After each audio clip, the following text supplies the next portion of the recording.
అంటే నీళ్లు బుడ బుడ బుడ బుడ పోతూనే ఉంటాయి ఎప్పుడు ఇష్టరాజుందే ఏంత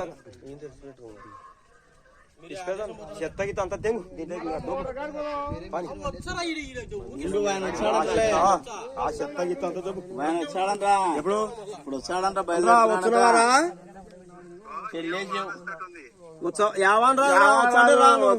చూసురా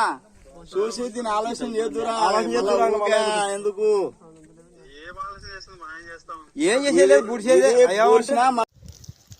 ఆడి కాతుంది ఏం అర్థం కాకుండా ఇంత సొరంగా ఇంత చేనులా ఎంత సొరంగా ఉంది చూడారని అక్క చేనులో మళ్ళా దిన్న ఇతన వేసేసేది ఇది అదే కదా ఎప్పుడు గుడ్డలు అక్కడ వాకు అక్కడనే ఉండేది బొక్క ఇక్కడ గట్టిగా ఉంది అక్కడ వాకులే ఫోటో అంటే పెట్టు మావానికి నంబర్ చెప్తా నాకు రాదన్న వాట్సాప్ పెట్టినకి రాదు వాట్సాప్ పెట్టడానికి వస్తుందంట మావానికి నంబర్ చెప్తా చూడు మావానికి ఫోటో పెట్టు అని